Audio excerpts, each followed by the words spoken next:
Welcome to our World Antimicrobial Awareness Week interaction with our consumers.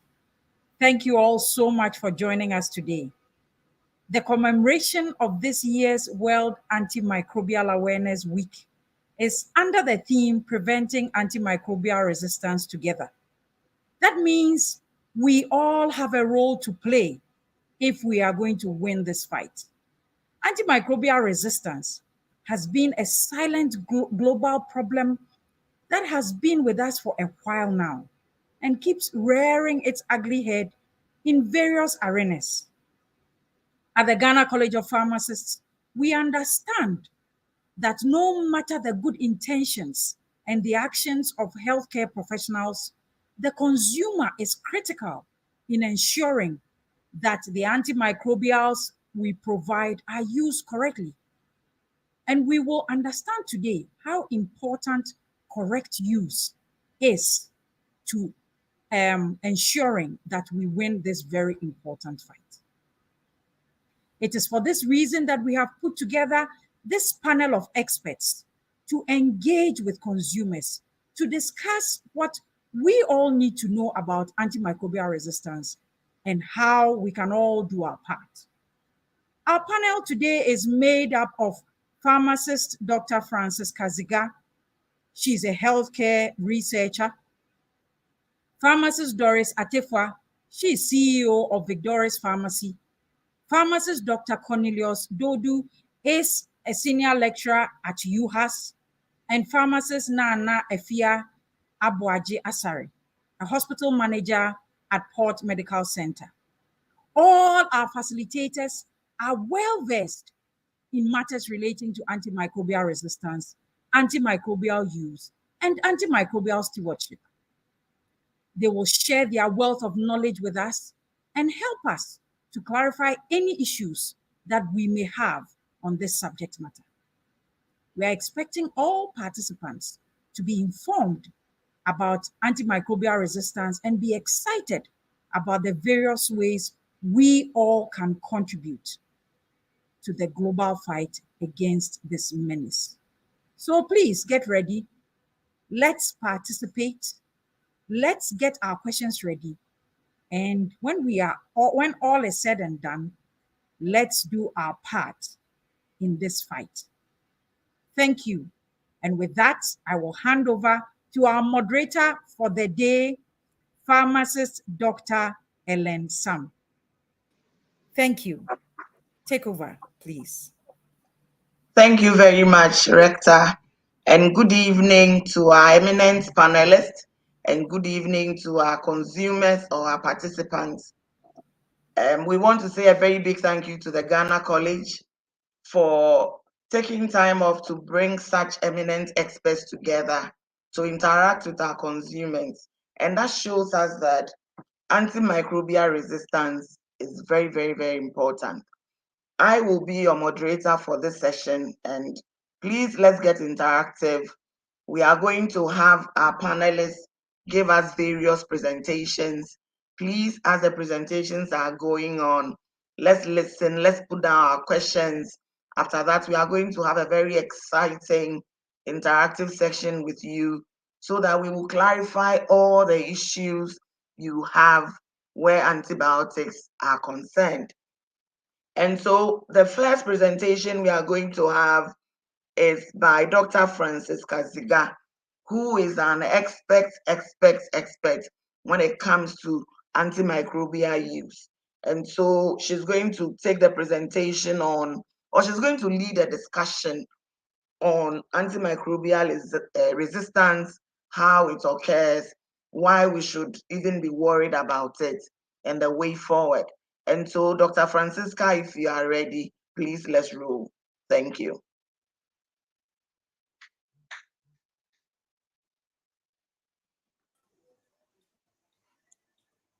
Good evening, everyone, and good evening, everyone. My name is Francisca, as has been said. Thank you, Ghana College, for giving me this privilege to share what antimicrobial resistance is, what antibiotics or antimicrobials are. Yeah, for the topic of discussion today, pertaining to what I have to say, is how does antimicrobial resistance occur? Before we dive into that, there are certain things that I would want to make very clear. One is, what is antimicrobial resistance? How does it happen? It usually happens when we use antibiotics.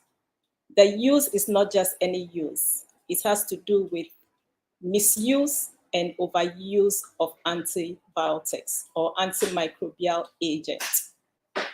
What are antimicrobial agents or antibiotics? These are jargons. To put it very simple for everyone's understanding, antimicrobials, or usually we tend to mention them as antibiotics, but they are different. They are medicines. They are medicines that are usually given to anyone who becomes sick with an infection. And again, what is an infection? An infection is a disease that is usually caused by tiny, tiny, tiny microorganisms, or we term them germs, that enter our body or into our blood and cause diseases. This microorganism or germs, they are things that are with us. We have millions of them living with us. We have them in our body, they are on our skin, they are in our mouth, they are in our stomach, they are in our genital. They are things that live with us, benefit from us, and we also benefit from them. But in certain situations, these germs would then cause an infection. They will cause us to become sick. So when that happens, that is when we give medicines that we term antimicrobial agents, or if the infection is caused by a germ that is classified as bacteria, then we call them antibiotics. So these germs, as I've said, we have different types. Some are viruses. The common virus that we've seen is the coronavirus. If someone have a boil on the skin, it's also caused by a germ. That germ is called a bacteria. If someone have ringworm, it's also caused by another germ that is classified as fungi. Common malaria that we have is also another form of germ that is caused by what we call protozoans. So all this are caused by micro or germs that we cannot even see with our common eyes. When we get infected or our body, those germs get into our body and then start causing unwanted signs that make us feel sick, then we say that this is an infection and it has turned into a disease. When that happens, then there is a need for us to take a medicine to clear or to cure ourselves. And the medicines that are usually given are what are termed antimicrobial agents. So we have various, we have antifungal, meaning antimicrobial agents, that is for fungal infection. Antibacterial or antibiotics, medicine to treat bacteria. Antiprotozoan, medicine to treat an infection caused by protozoan, example, malaria, and so on and so forth. Now, what happens before we get to what we are terming resistant? As I've said, it is the use of these medicines by we consumers. We human beings also buy this medicine and use it for animals. Even fishes, sometimes they even use it for some crops. So it is the use of this medicine. But the focus for today, I would dwell more on the use of medicines by we human beings, animals as well. These antimicrobial agents, when they are used, they have two ways by which they do their work. One way is they get in there, attack the germ that is causing the disease and kill it. They have different way of killing the germs. Some break into the body cell or the body and then cause the microorganism or the germ to die, various ways. Then there are other methods whereby the medicine actually goes and attacks the germ and then stop it from multiplying or stop it from reproducing, stop it from increasing. When that happens, then it's our own body, our immune system, our defense system, usually we call them the white blood cells, then come into effect and attack those bacteria or the germs that have stopped multiplying. So 2 ways this antibiotic works. One is to kill the germ that is causing the disease or stop the germ from multiplying. When the germs are stopped, it is our immune system that comes and continue the work, and then the infection gets cleared. Now, for antimicrobial resistance to occur, what happens is this. I have an infection, or your animal has an infection, or you come to a hospital, you are given an antimicrobial agent, any of them, to treat it. You start taking this agent, within 3 days, you see that you get a relief because the medicine goes and attack the bacteria or the germs, clear them. Then what you, the one taking the medicine, feels is, oh, the symptoms are gone. You feel very fine. And majority of us, we stop taking it. But the truth is, the germs are not totally cleared. Some still remains in there. Because of that, some of the germ would then start building defense mechanism that, no, this time they don't want to sit down for any drug to come and attack them. So they build a mechanism by which when you start taking the antibiotic or the medicine again, the medicine is not able to do its work. So that is what we term misuse of antibiotics. Or you are there, you feel that, oh, the symptoms I had the last time when I went to the hospital, they gave me antibiotic. It's similar to what I'm feeling. You go and buy antibiotics, you use it yourself. Same process happen, misuse. Or in certain situations, we overuse them. You don't need it. Maybe you have an infection that might not be caused by a bacteria or something else, but you insisted you want to take an antibiotics.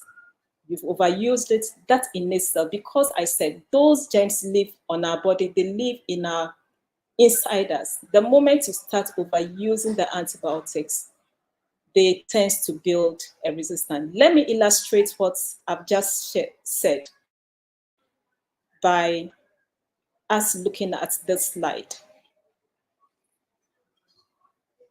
In this slide, what you would see is a situation where you have an infection.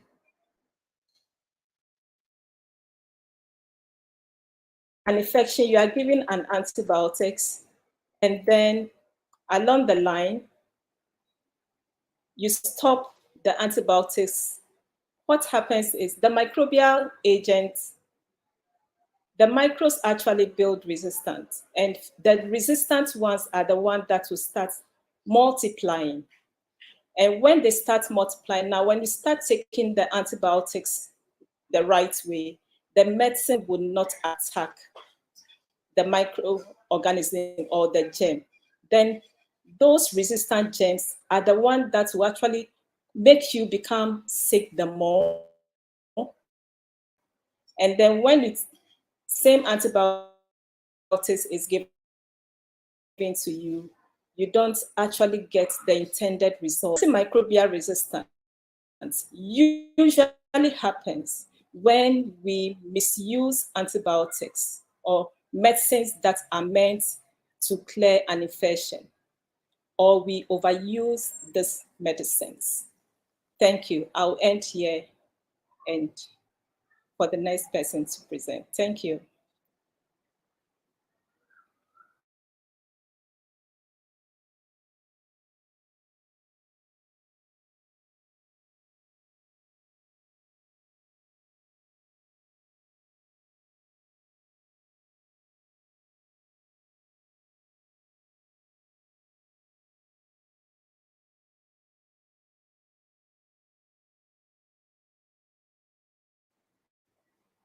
Dr. Sam, please unmute yourself.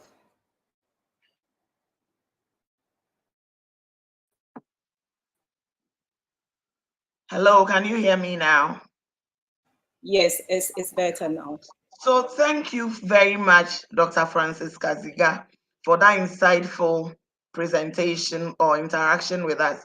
I'm sure our participants have so many questions, and at the appropriate time, we'll be falling on you to answer some of these questions for us.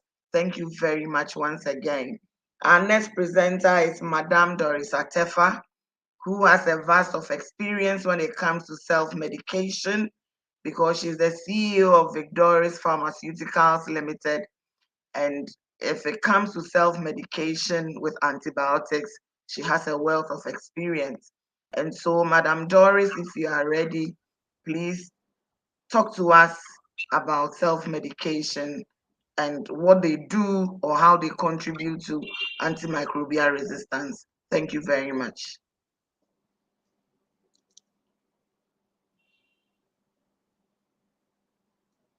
Madam Doris, can you hear us? Yes, I can hear you. You're welcome. Thank you very much. Yeah. Okay, so we'll look at the topic. It says the consumer and antimicrobial resistance. Is there a connection? Microbes or microbes, I would say, are tiny living things that are found all around us. They are viruses, bacterial, fungal, or parasites. Our first speaker has explained what these tiny organisms are. I pray I do not repeat what you have already heard, but as consumers, let's see how we can appreciate what has been said and how the role that we play in antimicrobial resistance. For us, we would want to describe these tiny organisms as mwawa kitinkiti. Antimicrobes or antimicrobials, as the name suggests, are compounds used to fight these microbes or these tiny organisms. You may equate these antimicrobials to soldiers sent out to fight against enemies that are waging war against a living organisms, which in this case are human beings like you and I. The aim is to fight to kill. The fighting tools here are not guns, but chemicals or medicines referred to as antimicrobials. Resistance, as an English word, can be simply explained as a fight against. So that antimicrobial resistance happens when these microbes, as explained earlier, no longer respond to the chemicals, which in this case, the medicines designed to kill them. This means these germs are not killed and continue to grow. You and I are the consumers being referred to here. Now the question is there a connection between the consumer and the antimicrobial resistance? Tell me, at home, when you decide it is about time to remove a bad character trait from a child, and you go scratching the surface of the problem, what happens? This child sees you as either not being serious or develops a tough skin, so that the next time the issue comes up, he or she is not scared, or may rather turn at you in an embarrassing way that you may never recover from. Another scenario is, would you take a gun and shoot at your recalcitrant child when just a word or a cane can be effective in the correction measure? In my practice as a community pharmacist, we encounter day in and day out requests for antibacterials, that is antimicrobes, the word being used here, for the treatment of conditions that do not need antibiotics to treat at all. The medical personnel has also investigated and identified the right medicine to kill the bacterial or organisms giving you the hard time. You, the patient or the consumer, takes a few of these medicines, feels better, and stops taking the medicine altogether. On humanitarian grounds, you sometimes would keep the rest of the medicine and pass them over to a neighbor who presents with similar symptoms experienced, which caused him to be given that particular medicine. What do we see here? A shorter duration of the right medicine has been taken. The wrong medicine is being given to take care of the disease-causing organism, and consequently, these disease-causing organisms are going to develop the tough skin, which is not afraid of the future application of the medicine, or even turn around to attack you in a way that you may not recover from. This, I would say, is what is being referred to as antimicrobial resistance.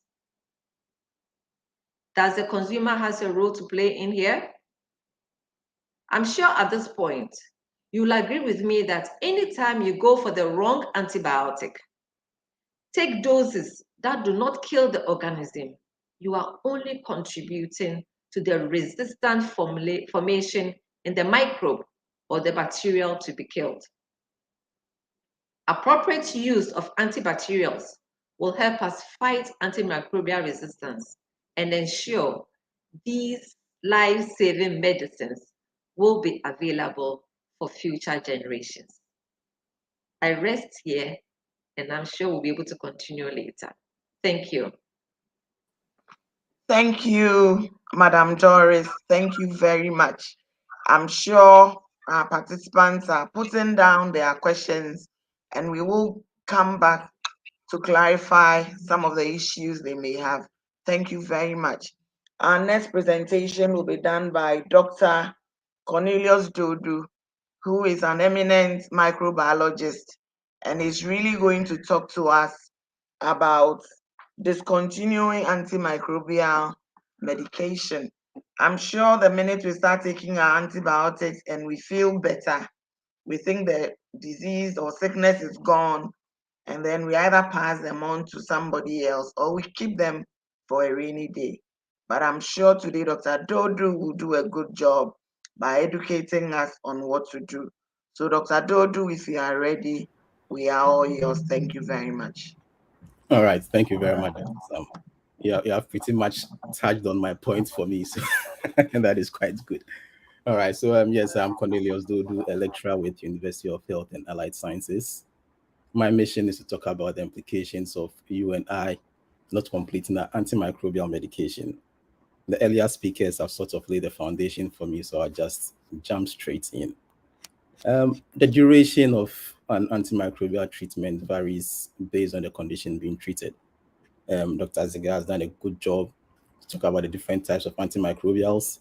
So you take antibiotics, for instance, which are typically prescribed for 5, 7, 10, or 14 days. You talk of antimalarials. These are usually for 3 days. That is the ones with the artemisinin based. That is your artemether lumefantrine, your artesunate amodiaquine. And antivirals and antifungals also have their own duration of treatment. Pharmatefa has spoken about the fact that antimicrobials should only be used when prescribed by a healthcare professional. When these are prescribed, it is important to comply and take as directed. The practice of stopping the intake of your medicine the moment you see an improvement in your condition is very wrong, and this is what we refer to as non-compliance. The fact that you feel better does not generally mean that the disease-causing organism is no longer present. So let me just talk briefly about how it works. So when antimicrobials are prescribed for a period, you need to have an amount of the antimicrobial in your system over the prescribed period. It is important to clear the disease-causing organism from your body. The moment you stop taking these medicines before the period is over, what you have done is you have exposed these disease-causing organisms to an amount of drug that is not enough to completely eliminate or remove these disease-causing organisms from your body. These organisms now start to work out how to live in you with that drug you were taking to kill them. What they then do is they start building mechanisms or defenses that enable them to withstand the antimicrobial agents. So subsequently, when you get an infection from the same organism and the antimicrobial is given to you, it may not kill the organisms because the organisms are now used to the drug. In other words, they have built mechanisms or defenses to resist the drug in question and they can survive. In a nutshell, if you stop taking antimicrobials before the prescribed period, it is going to promote the spread of antimicrobial resistance. Another thing that can also happen is at times these microorganisms may transfer these resistance properties to other microorganisms. So you may get another type of infection, but because of your behavior with the previous infection, you may not get better, even though you are taking the medicine that will usually, under normal circumstances, be effective.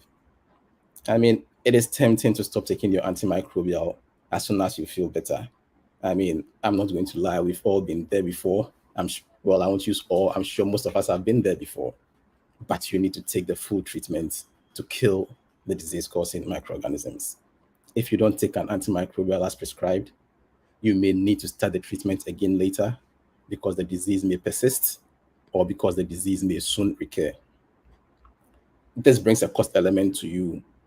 I'm sure some of you might say health insurance, but that is cost to the state as well because consultation charges have to be paid. That is the cost you pay to see the doctor.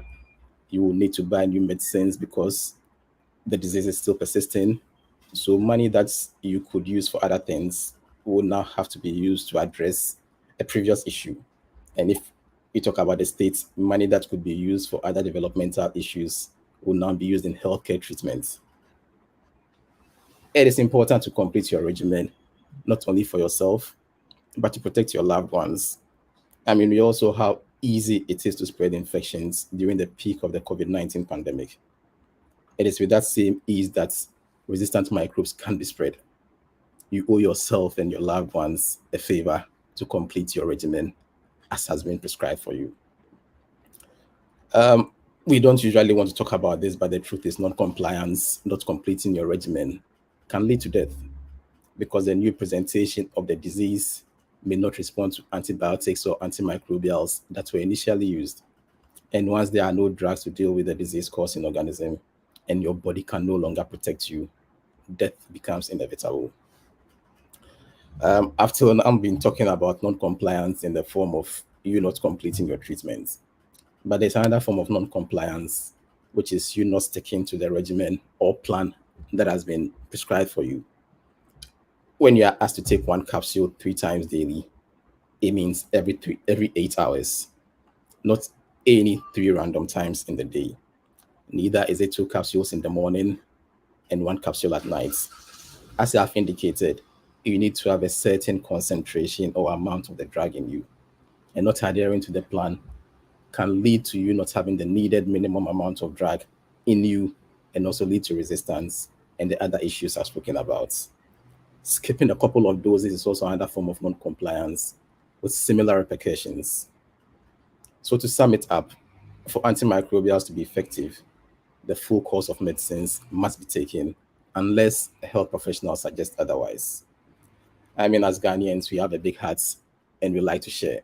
Once we get better, we want to keep the medicines for our family and friends. This is a wrong practice and we have to stop. Don't share antimicrobials. Prescriptions are for you alone to complete, not for you to share with family and friends. If you really love your family and friends, please complete your antimicrobials and stick to the plan. Thank you very much for your attention. Thank you very much, Dr. Dodu. Thank you so much. If I can imagine some of the issues our participants may be coming up with. So, for example, if I have my money, why do I need a doctor before I can get antibiotics? I mean, if I can walk into a shop and buy an iPhone or buy a pair of shoes, why is it that when it comes to antibiotics, you people are here saying that we have to see a doctor and you go to the hospital and they'll waste your time and you will be there and all that. And so I am sure we are going to have a very exciting discussion, because I'm sure these things are going to come up. Why do I have to go to a hospital before I get one paper that will decide or determine whether I get antibiotics or not, when it is my body? I know it's an infection and it is my money. So let's just hold our fire. We will get there, but I promise it to be very exciting. Thank you very much. Thank you Our very last much. presentation before we get into the discussion is on infection prevention and control. I'm sure we are all saying that if there's a big deal about antibiotics and all that, then it's even better that the infections don't come in the first place. If you are thinking like I am thinking, you are very correct. Now, one of the major ways we can prevent antimicrobial resistance is to prevent the infection from coming even in the first place. So tonight, we have an experienced pharmacist who is going to lead a discussion on infection prevention and control. She's a hospital manager of Port Medical Center. And so, Pharm Nana Asare, we are ready for you. Thank you very much. Thank you. Thank you very much, and good evening to our consumers. Thank you, the Ghana College of Pharmacists, for this opportunity. Kindly pardon my nasal tones. Unfortunately, I have a cold. But being a cold, I think it still sits in what we are coming to talk about. Infection prevention and control. As rightly said earlier by Dr. Sam, it's better to prevent the infection. I mean, with all the things that we are talking about, antimicrobials or antibiotics, and then the resistance that it's catching and coming up, and if we are not careful, we would be in a dilemma when actually you do need an antibiotic, we would have a problem with. So to go straight into it, infection prevention and control are simply the measures that we put in place, of course, by virtue of that to prevent, so then that the infection doesn't actually occur, or that if the infection does occur, it can be contained. In the context of our homes, what are some of the things that we can do to prevent us from spreading diseases? I will just put it into 3 categories. And so we are looking basically at things that we can do, which is hand washing and hand hygiene. We are also looking at respiratory hygiene, or some people will call it cough etiquette. And then we'll look at disposal of our waste. In terms of hand hygiene, a classical example was when COVID-19 actually came up. Some of the things that we learned are things that we actually did know. That, of course, if you want to use the toilet or use the toilet facilities or the washroom after you wash your hands. But then it also brought to light a whole other things that we didn't also have to, also probably we're not doing, or we didn't really know to do them well.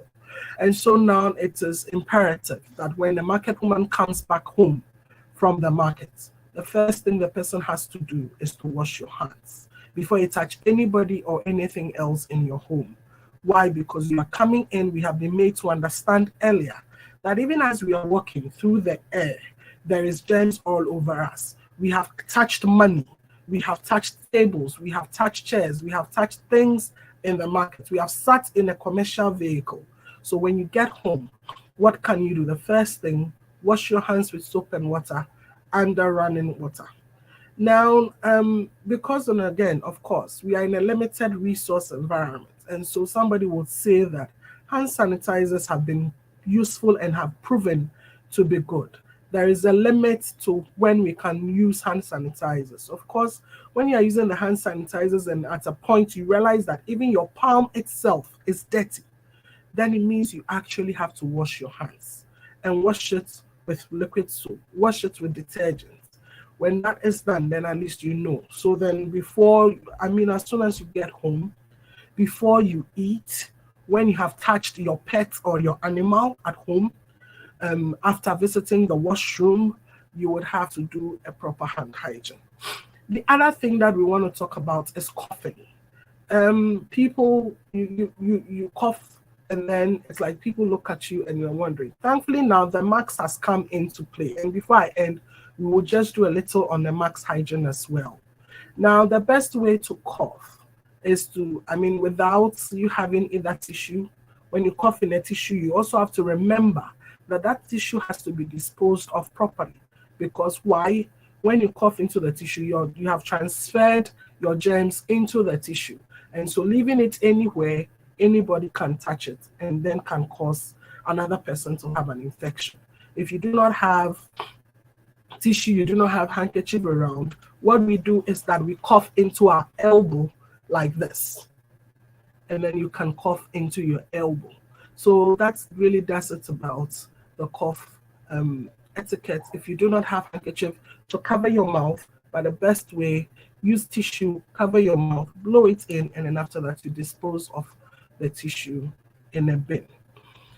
The other thing we want to talk about, because we want to prevent the infection, is our disposal of waste or disposal of anything that is infected. Like I have said, if you put your cough in a tissue, the tissue is infected. The tissue has become something that you need to actually put in a proper place. And so that goes into a proper bin.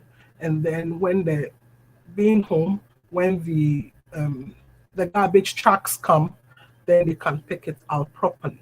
So we need to properly dispose of our waste. We do not throw waste anywhere. We do not just store it anyhow because we think that there's a gutter running through, and so when it rains, the water in the gutter is supposed to take the waste away. Lastly, I want to end by saying that with our mask, now, of course, the incidence of COVID, the prevalence of COVID hasn't really left us, as a lot of us think. And so we still use the mask, be it disposable or the face mask, the cloth masks, whichever one that you can afford and whichever one that you use. There is always a way to look at it, and there's always a proper way to handle it. If it is a disposable, remember that disposable mask cannot more than after 8 hours of use when it has covered your face. If it is a cloth mask, when you use it at the end of the day, it has to be washed in warm water and dried. So it's not like we see a lot of people having masks and then you sit in somebody's car and then there are like 3 or 4 masks that have been used and they are hanging. I can agree, I can appreciate the economy, I can appreciate the fact that now it's difficult a little to purchase some of these things, but which of the two would we prefer? To prevent the infection from coming, or actually have the infection that we cannot know what to do? Either way, we realize that a prevention is always better, as they say, than the cure. And so we should really remember that the 3 things that we are looking at as consumers is our hand hygiene, our cough etiquette, and how we dispose of our waste. Another thing that I want to say before I end is our disposable of sharps. We think that we do not have the blades, the tweezers, that we use at home, the shaving sticks that we use at home. They are very prone to, because of the fact that we are using them in places that we can have blood on them if there is a cut. It is a very fertile ground for germs and for these microbes to grow. And so we should dispose those also of very well. Once you finish using your shaving stick, the blade, the needle, you put it in the rightful place. The blades, you'd have to throw them away. The needles, maybe now we have a lot of sanitizers around. Just dip it in a sanitizer. Use cotton, put sanitizer on a cotton, clean the needle so that you can reuse it if you want to reuse it to sew, to knit, etc. We shouldn't be leaving sharps around, because once the sharp has cut us, it becomes a very breeding space for infections to come up, because the microbials can grow. And so to end, IPC, infection prevention control, it starts with us. When we put these measures in place, there is the less need for us to actually want an antimicrobial or need an antimicrobial to take care of an infection. Our aim is to prevent the infection from coming at all. And I can attest to it myself personally, that even in COVID, when we started wearing the masks, the use of us always having a cold, somebody always sitting by me having a cold, had reduced. And so that alone tells you that if we are doing the proper things in the right place, hand hygiene, hand washing, use sanitizer when you don't have running water. But when you see that your hands are visibly soiled, then we do not use the sanitizers again. We actually have to use liquid soap, loose soap, and running water, and wash your hands. Cough etiquette. Always cough, cover your mouth, cough into a handkerchief, cough into a tissue, throw it away. If you don't have any, cough into your elbow. Dispose properly. Don't throw waste around anyhow, because antimicrobial resistance doesn't only affect us as humans, it also affects your pets, it affects your dog, it affects your cat, affects the cow, and it affects the goats that you have at home, as well as the chickens. They will take these and they'll take these waste we have thrown anywhere, anyhow, and then bring back disease to us. And so it's not just about us. Think about your family, think about your community, and of course, think about Ghana.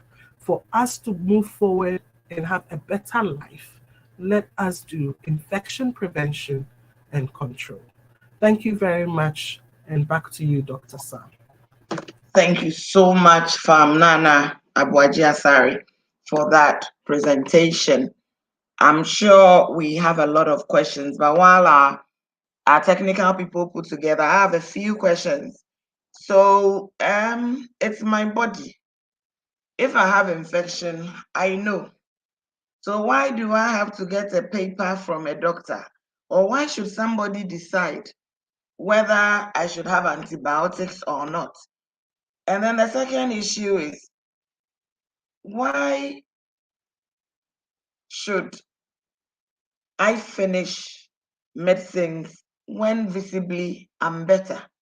I was coughing, and after day 3, I have finished. After day 3, the cough is gone, and I've been giving the medication for a whole week. Does it make economic sense to continue taking medication for a condition which is visibly gone? So I don't know which of us will want to set the ball rolling, but maybe Dr. Dodo, you can start for us. Why do I need somebody to decide whether I need antibiotics or not? I'm an adult. I have rights. I have my money. I know my body, and I know when I have infection. So Dr. Dodo. All right. Thank you very much, Dr. Sam. To start with, I'll say to protect yourself, because day in and day out, we encounter lots of microbes. And if you have not been doing the right thing, or you have you encounter these resistant organisms, it becomes difficult for you to get treatment. Secondly, to protect your loved ones. I mean, we all saw how easy it was to spread COVID-19 during the peak of the pandemic. And like I've been telling people, antimicrobial resistance has been a silent pandemic. It's equally easy to spread these resistant strains of organisms. So to protect your loved ones, and then to save yourself and the nation some money, because it will cost more to treat a persistent infection than to treat it instantly. So I mean, these are just a few points I'll say. I mean, you talk of the burden on the healthcare professionals as well. I mean, if your condition gets worse, you would end up being admitted in the hospital, and it's a lot of time that is going to be dedicated to get you treated and all. So it's your body. Yes, you can go and buy your own antimicrobials. You can decide not to get treated, but in the interest of the public, you need to do the right thing. So yes, that's what I would say to that. So Dr. Dodo, are you trying to say that if I'm a consumer and I go to buy antibiotics, I'm not doing the right thing? What makes you think I don't have an infection in the first place? Yes, as a consumer, you shouldn't go and buy antibiotics. Antibiotics are prescription-only medicines and should be given to you by a healthcare professional. You you may think you know what is wrong with you, but even when you go to the hospital, they need to conduct certain tests to know exactly the cause of your infection to give you the medication. So it's a bit difficult for you to sit at home to think you know that it is E. coli that is causing this infection, or it is Staph aureus that is causing this infection. So you need a healthcare professional to come in to get you the treatment you need. Thank you very much. So if I'm hearing you, what you are telling us is that the fact that I'm not well and perhaps I think I have an infection, it may not necessarily be an infection. Are we on the same page? Absolutely. Even if it's an infection, you would not be in the position to know what kind of infection it is until you've been to a healthcare professional to run a couple of tests to tell you that this is what is actually wrong with you, and therefore you need this antimicrobial or that one. Thank you very much. Madam Vic, I think this you would have to take this one. Why do I have to finish my antibiotics? The doctor gave me for 10 days, and taking it before food, after food, every 4 hours, 6 hours. I'm going to work. I'm very busy. And I know when I got sick, my body was some way. After 3 days, my body, as they will say in local parlance, is kanpe. Everything is fine. Why do I have to finish this thing for 10 days? I'm a busy mother. I'm working. And some of it, they say 2 hours before food, after food, 6 hours. Sometimes I even have to wake up at night. So after 4 days, my body is kanpe. And so I pack it down. You all know how the economy is hot. So if I pack it down, the next time I start feeling the same way, I don't need to see a doctor. I don't need to pay consultation fee. I just grab my thing and I continue from where we left off. No issues at all. And you are telling me that if they give me for 7 days, I have to take it. If they give me for 10 days, I have to take it. I beg to differ. These are some of the issues our participants want to know. Madam Doris. Thank you so much, Dr. Sam. Yes, indeed, you feel better. This is because your doctor did an investigation into what was wrong with you and gave you the appropriate medicine to take care of the infection. Like I said earlier, sometimes you may, instead of killing the bacteria or killing whatever it is that is giving you the wahala, you just brush the surface. So the bacteria will go into hiding or develop some tough skin so that by the time you need the medication again the next time, it would have either grown this tough skin, which the medication cannot treat, or would have developed this tough skin, which is even going to harm you all the more.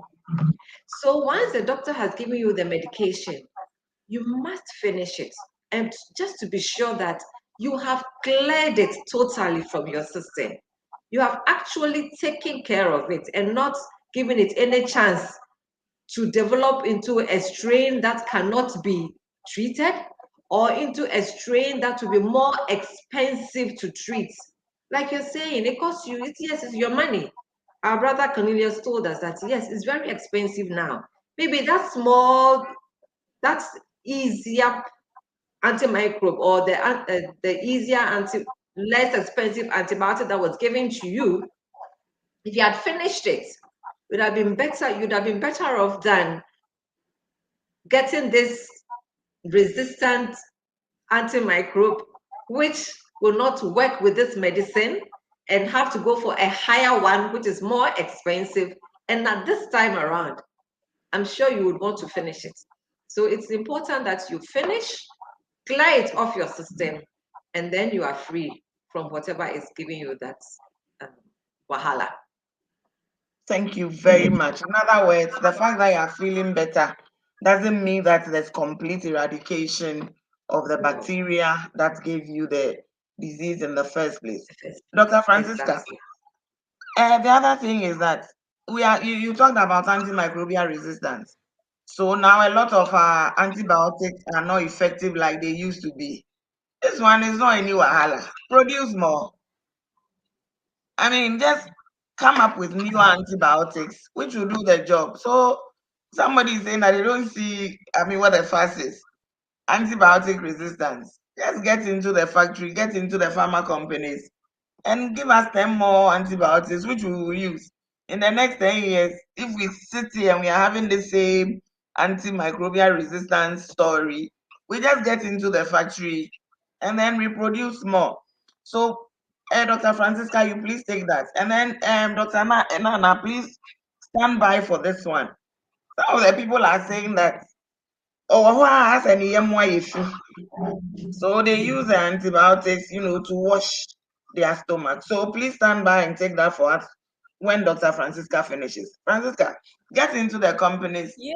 And then by 2023, give us 10 new antibiotics. And then this conversation will not even be necessary in the first place. Let's go. Yeah. It's not as easy as we are saying to actually come up and manufacture or discover medicines that will be effective against infection. That is one.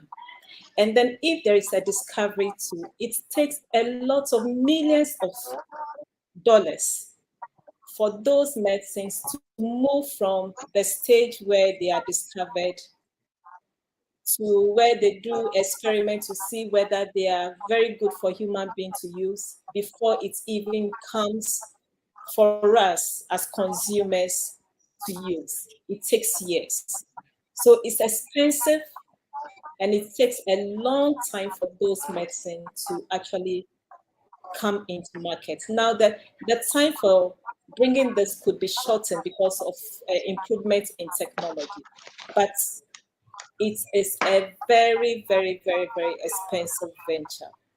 For antibiotics, it's surprising that we have very, very limited or very few antibiotics that are in what we call pipeline or are being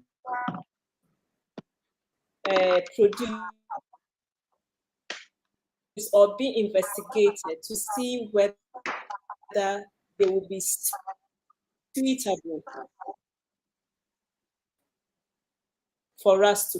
The process of drugs, they are totally different. It takes a lot of money and it takes a lot of time for those medicines to become very effective and safe for us to use. So it's very important that what we have now, we have to preserve it. We have to preserve it because these infections are forever with us. When we misuse and overuse these antibiotics, we are gradually actually building a bomb that will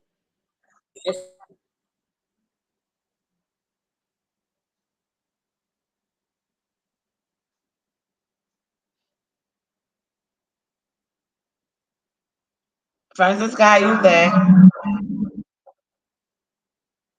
Okay, I think what Francisca was telling us is that discovering of new antibiotics is not jollof rice. It's not like a restaurant where when wache is finished, you just order the caterer, please bring some more wache, or contomere is finished, so let's have some more contomere stew. It can take a very long time, and sometimes even after years, you do the trials and you realize that the antibiotics are not working. And so that's why this conversation is very, very, very important. Nana, please. Maybe every quarter I should wash my stomach. So what do you say to that? Okay. Now, if we remember Dr. Zuka's presentation, she did mention that even though microbes are on our body and inside us, there are two types. I mean, for those of us who believe in God and believe in a higher power, we want to say that it wasn't a mistake. God decided that there should be certain microbes inside of us and there should be certain microbes outside of us. And so there are certain microbes that are good for us. When the reason why they are good for us is that they also prevent other microbes from coming in to be it as it will cause an infection. So this abuse of every 3 months, you think that you need some cleansing.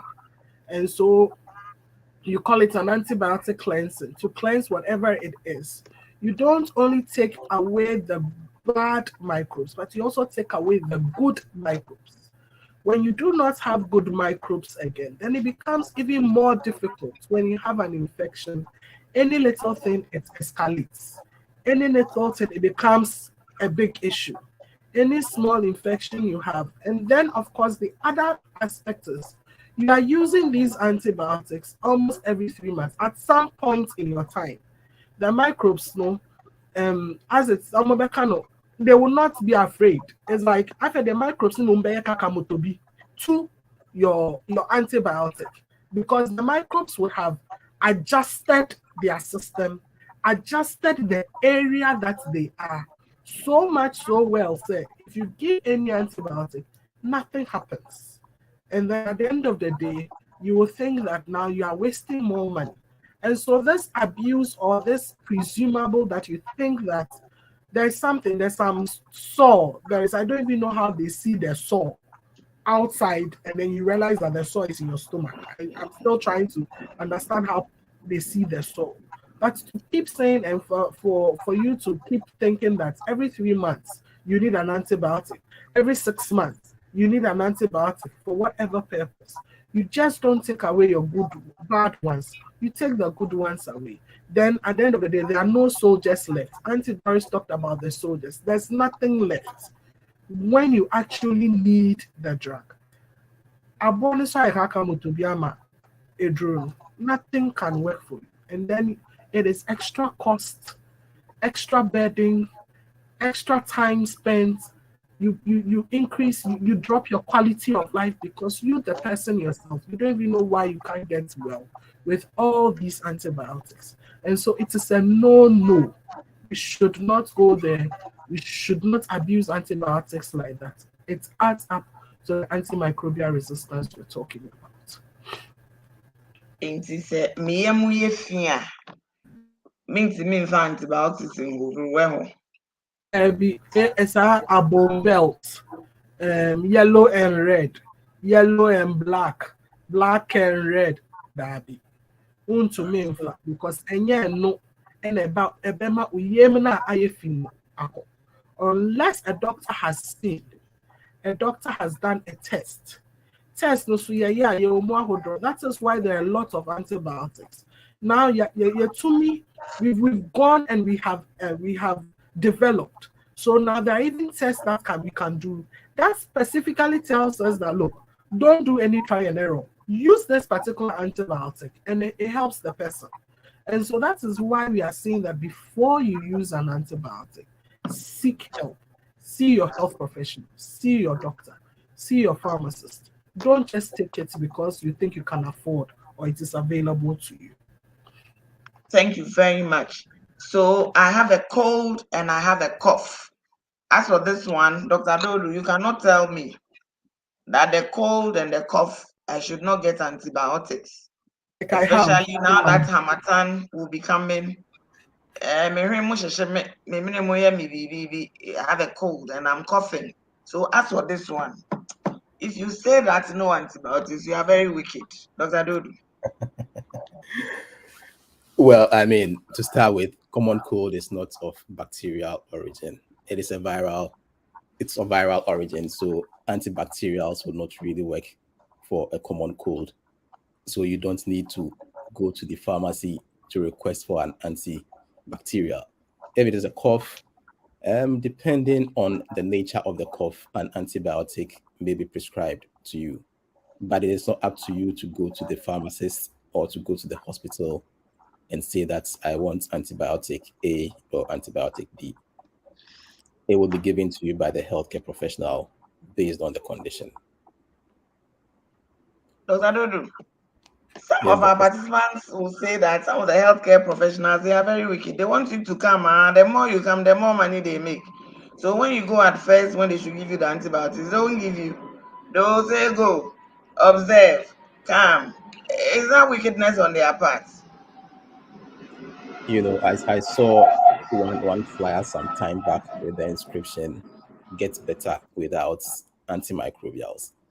I think where we've gotten to, we need to really use the antibacterials, antivirals, antifungals only when we need them.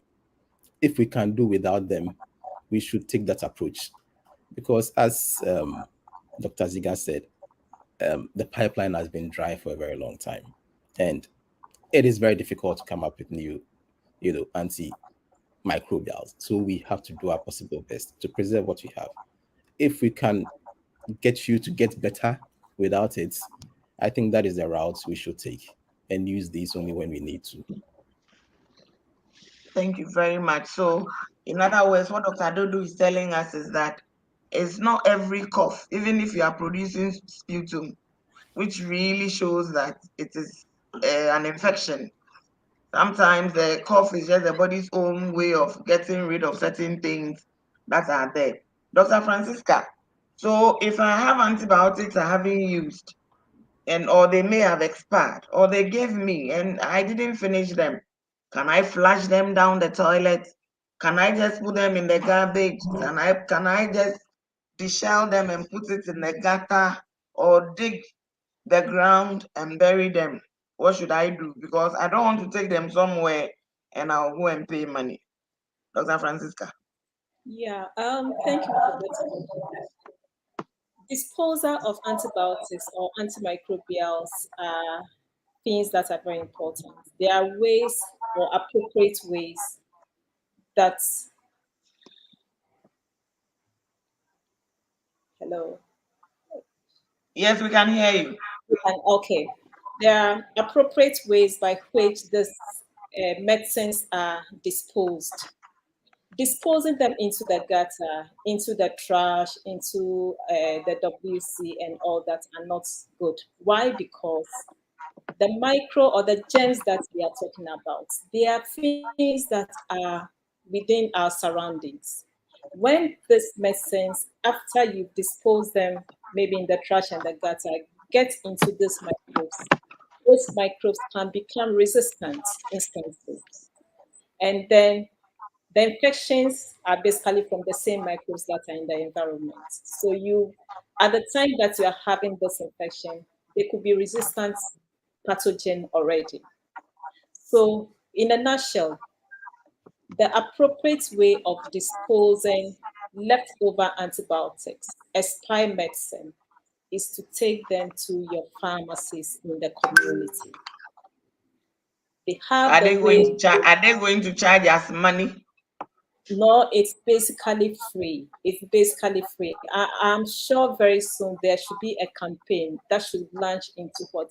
Getting people to bring all sorts of medicine that they have at home for proper disposal. Because as Cornelius have said, it is not right that we share medicines with our friends, our families, because they are presenting with what? Symptoms that they had where they have and then they were prescribed those medicine. So when you have a leftover antibiotics or medicine, which shouldn't even happen because antibiotics are given to you depending on the duration that the medicine are supposed to be taken. So we are supposed to finish it. But should it happen that you not adhere to your treatment, you are not compliant, and then you have some leftovers, please, we are pleading with you now. This is a plead that kindly send them to any pharmacy within your locality. They would take it without any charge. It's free because you don't know, as we've discussed, the infections that we have are caused by different type of germs. You can't tell the germ that is causing it. Even if you come to some of the pharmacy, we can't tell by looking at what you have. For some of the infection, we have to investigate to know which germ. So just using medicines that you have left there wouldn't be appropriate.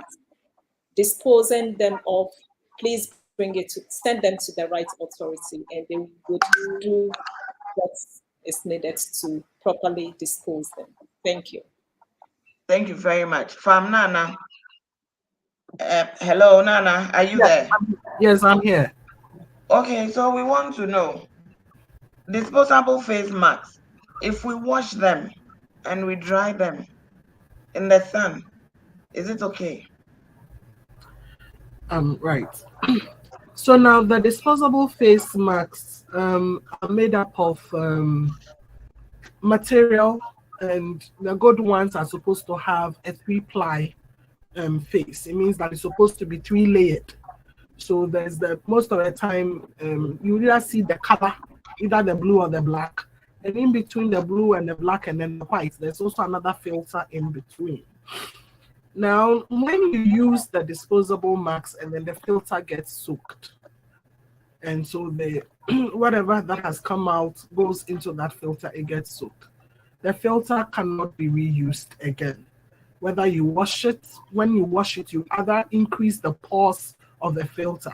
And so instead of it actually acting to sieve, because that is what the filter is supposed to be, to sieve between the air that is outside and then the one that comes from you, so that germs can't come and then you can't also get out. The pores become big. And so that's why we are saying that it's better.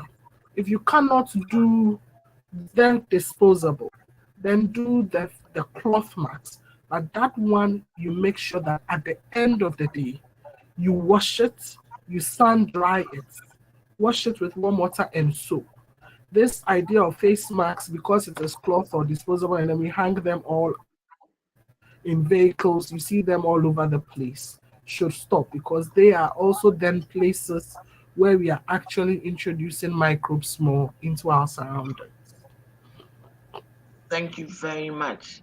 And Dr. Adodo, somebody wants to know. So if I have a poultry farm and I have some leftover antibiotics, is it okay if I, instead of throwing it away, that I can just put it in their water so that this Christmas the meat will be very tender and soft, so I can prevent my chickens from getting sick? You know, times are hard. Your comments, please. All right, thank you very much.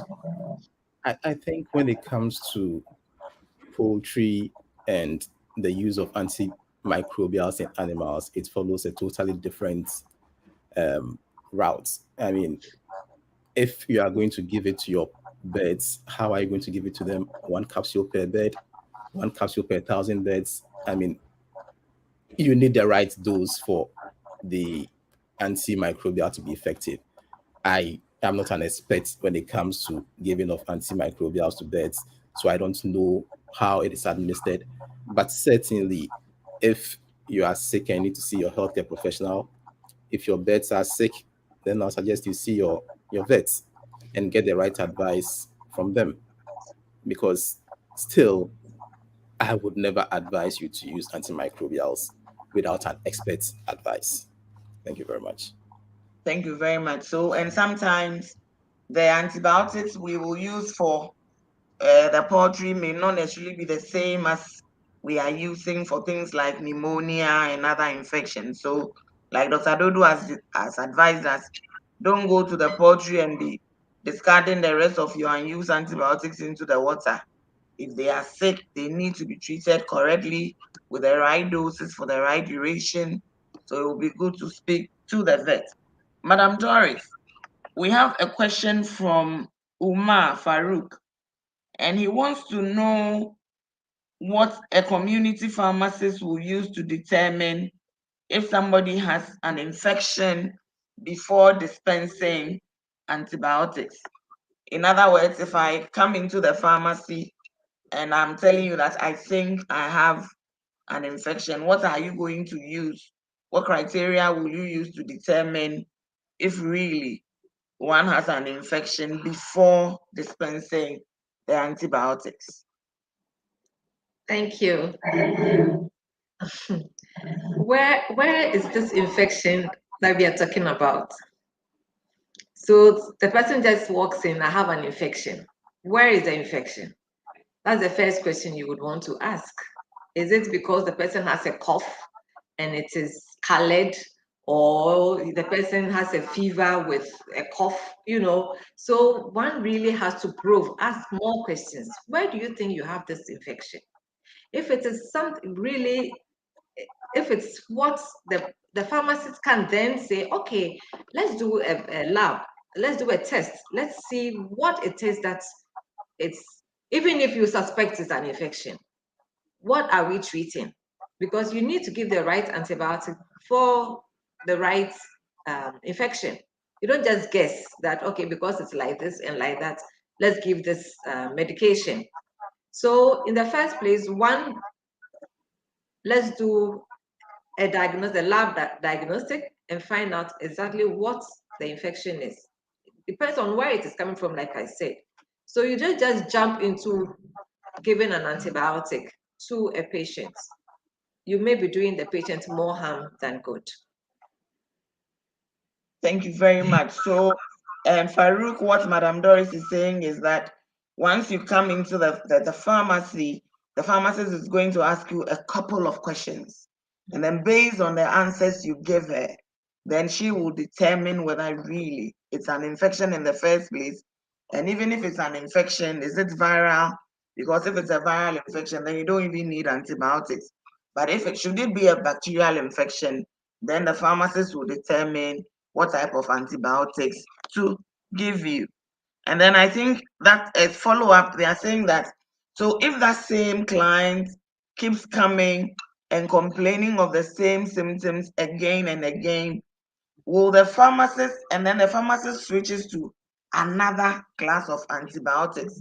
How do we address this? This is, I think, a question from somebody else. That the same clients will come again, complaining of the same symptoms. And then again, the pharmacist will switch to another class of antibiotics. How do we address this? I think any of us can take this. Francisca, will you take this? Yeah, Oh, okay, I just Madam want to Doris, add yes, to, please. yeah, I just want to add to what I said in connection with this particular case. Just last week, somebody came in that they wanted some combination of antibacterials.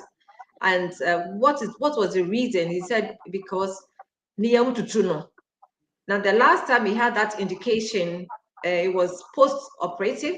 He had an operation surgery, and the doctor gave him these medications that he cited, and therefore he wanted to repeat it. So I said, oh, when was this operation done? And he said, oh, 3 years ago. So 3 years ago, your doctor gave you this set of medications. So after 3 years, your young is tutoring you, so you want to repeat the medication, which, it's something that can happen, and it actually did happen. So for this, the recommendation will be to go and see the doctor and complain. Let the doctor evaluate you again and then appropriately prescribe what will be good for you. So you just don't go, the pharmacist doesn't just have to give another antibiotic just because the first set is seen not to be working. I think it's proper that the patient is assessed well and be given the right medication for this indication. Yes. Thank you very much. Francisca, you want to add on to that? Yeah, to add to that, if the patient keeps coming back with the same complaint, it could be, or it could mean that the infection or the germ that is causing the infection could be resistant to the antibiotics or the medicine that patient has been taken. So for this, it's very important that the patient goes back to the hospital where we have tests that will be done or carried out to actually confirm whether what is causing that symptoms, that infection, is a pathogen that is resistant to the antibiotics. And those tests actually comes with various form of or various type of antibiotics, where the doctor will now be able to tell that yes, this antibiotics are no longer effective because there is resistance. Then this could be the next. For pharmacists that are working in the community, we do not have access to those labs. Maybe you could request and get it, but appropriately, we have to refer such cases to the hospital for them to be properly be investigated and the appropriate and effective antibiotics or antimicrobials be given. Thank you. Thank you very much. And it's also possible that it's not even an infection at all we are dealing with. It could be something else altogether. So, like we are all saying, I think that if a patient keeps coming complaining of the same symptoms, let us refer or signpost them to the hospital so that we can have the proper holistic investigation to be able to make sure that we actually know exactly what we are dealing with. I think that we don't have any more questions. And so I think at this time, I would like to start with Nana. Maybe your take-home message for us or your closing remarks. What will you tell our lovely consumers out there? Nana. Thank you very much, Dr. Sam. And since this is my take home first, I want to thank the conversation has been interesting and it has been insightful as well. My take home is that let's remember that antibiotics are and medicines, we need to safeguard its use for not just us, but for everyone. And so when we are using antibiotics, we should remember not to abuse them, not to misuse them, and not to reuse them on our own. Let us always seek professional advice from our doctor or pharmacist. And also remember that infection prevention control is the key to keep us safe and to keep us from having antibiotic or antimicrobial resistance. Thank you. Thank you. Yes, indeed. Prevention is better than cure. Madam Doris, your take home or your closing remarks to our lovely consumers. My take home is that antibiotics are very useful for us. We need them. However, we should also bear in mind that there are useful bacterial and harmful bacteria.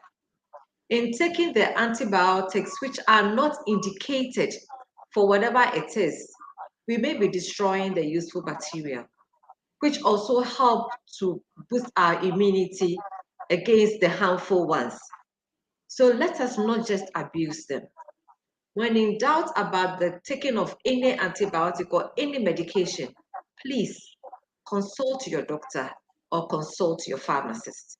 They've been trained and are out there to help you proper manage your infections. Thank you. Thank you very much, Auntie Doris. Thank you. Dr. Cornelius. Yes, Dr. Sam. Yes, so Your my take-home closing remarks remarks. would be don't share antimicrobials. They are for you. Complete your regimen, stick to the plan, and let's continue creating awareness and spreading the message about antimicrobial resistance and how to protect and preserve antimicrobials, because you are only as safe as your neighbor is. You can do your best, but if your neighbor is not compliant, you can easily get these resistant strains or microorganisms being transferred to you, and then the effects we've spoken about, would become, obvious. So yes, we all have a role. It's not just your healthcare professional. You as a consumer, me as a consumer, we all have roles to play. So let's play these roles. Thank you very much. Thank you. Dr. Francisca, your take-home message for us. Yeah, my take home message is very simple. Antibiotics, antimicrobials, they have been a lifesaver. They have made once a life-threatening infection something that is safe and that is treatable. But again, the use of these antimicrobials are what is leading the cause of resistance. So let us be mindful that yes, when we misused and abused and overused antimicrobials, resistance is the result. And this resistance, when it comes and when it explodes, there is nothing out there to save us. A common infection like urinary tract infection would become very life-threatening, and that would lead to someone dying. So let's preserve the little antibiotics that we have now. Together, we can make it happen. Together, we can do it. So let's use our antibiotics rationally and appropriately. Thank you all. Thank you very much. Thank you very much, Nana. Thank you, Madam Doris. Thank you, Dr. Dodu. And thank you, Dr. Francisca. What I think you've said it all. The only thing perhaps I would say is that antibiotics, they save lives. And if we misuse what we have now, the day any of us would have a life-threatening condition, there will be nothing to save us. So let's treat them with love. Let's treat them with tender, loving care, so that the day we will need them, they will be there to save us. So thank you very much all for this exciting and insightful discussion. Thank you once again. Madam Rector, I hand over to you. Thank you. Thank you so very much. Wow, that was very informative. So now we understand how antimicrobial resistance occurs and how we can do our part.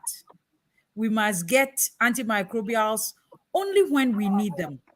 We must get our antimicrobials with prescriptions from our prescribers and from licensed outlets. We must take our medications and complete them as prescribed and dispensed. We must not give our unused antimicrobials to our family and friends. Let's all stick to the plan. And let's not forget our hand hygiene, cough etiquette, and proper disposal of waste. So, our facilitators, you've been brilliant, and you have really shown us the way. And the questions that came brought a lot of clarity to the issues a lot of us had. Now, all I can say is a very big thank you to our panel of experts. You have really enlightened us on this very important subject matter. And to you, our participants, you have been great. You have asked questions, you have joined us, you have learned with us together. And hopefully, we can all put these nuggets that we have acquired to practice. And our final thanks go to the Almighty God for making this meeting possible. And now, our call to action. Let's all commit ourselves to do our part in this fight against antimicrobial resistance. With that, I will say a good night to us all, and God bless us all. Good night.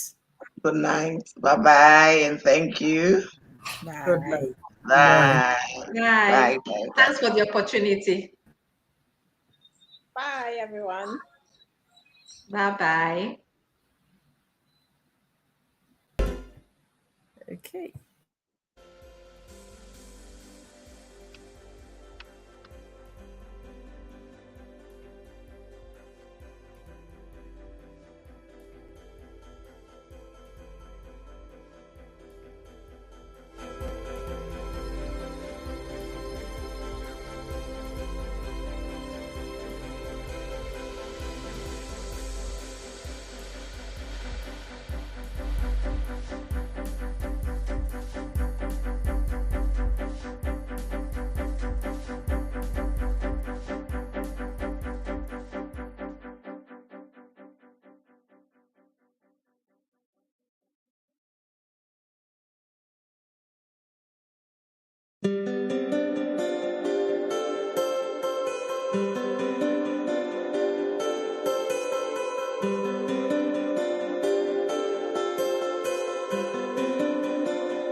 you.